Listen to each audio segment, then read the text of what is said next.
Dan satu lagi, ada regulasi yang sangat bagus sekali untuk para trader aset kripto di Indonesia, yaitu pengaturan pajak final.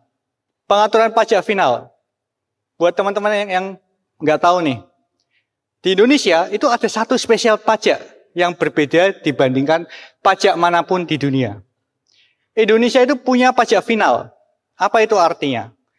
Sebelum ada pajak final ya, teman-teman kalau kalian profit kripto sebesar 100 juta rupiah, menurut kalian berapa pajak yang harus dibayar? 5%? 10%? Enggak. Seperti Timothy, dia harus membayar pajak 35%. Karena pendapatannya di atas 5 miliar rupiah.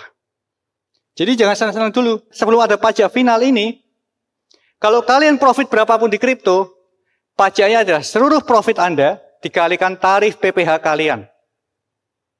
Itu sangat besar. Profit berapa? 5 miliar. Kaliin aja 5 miliar kali 35%. Itu pajak yang harus kalian bayar. Sekarang, untungnya Kementerian Keuangan, saya masih ingat banget, karena ini salah satu hasil dari lobbying melalui Kadin. Ya.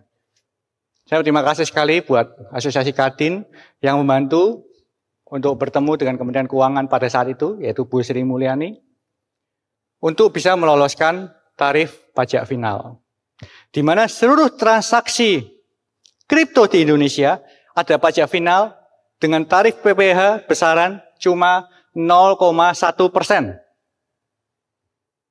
Itu artinya, kalau kalian transaksi kripto berapapun, misalnya 1 miliar rupiah, tarif pajak kalian itu cuma 0,1% untuk PPh. Anda nggak perlu lagi bayar pajak 20%, nggak perlu lagi bayar pajak 35%. Makanya orang seperti Timothy happy banget ya. Harusnya dia bayar pajak miliaran, tiba-tiba bayar pajaknya uang receh. Gitu. Itu plusnya. Cuma sayangnya, pajak final yang diterapkan di Indonesia ada komponen PPN. Transaksinya masih dikenakan PPN dengan besaran 0,11%. Memang jauh lebih kecil dibandingkan PPN normal yang 11%. Tapi PPN final 0,11% ini sangat memberatkan buat industri maupun trader aset kripto. Karena besaran pajak yang harus dibayarkan totalnya menjadi 0,21%. Makanya buat teman-teman yang trading di crypto exchange lokal, kadang ngerasa kan, wah gerakannya pelan nih. Wah kok selisihnya jual belinya lebih jauh ya.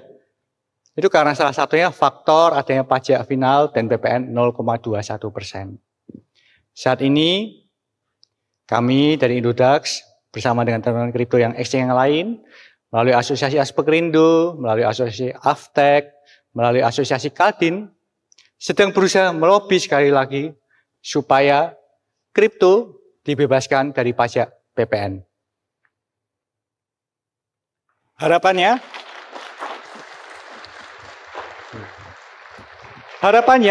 dengan itu kita bisa bertransaksi jauh lebih mudah. Kalian dapat profit juga pajaknya nggak terlalu besar. Kita lihat aja gimana. Makanya saya sangat tertarik dengan pemilu kali ini. Karena pemilu ini cukup akan menentukan buat kripto di Indonesia. Ya. Saya nggak akan bilang saya mendukung nomor berapa. Ya.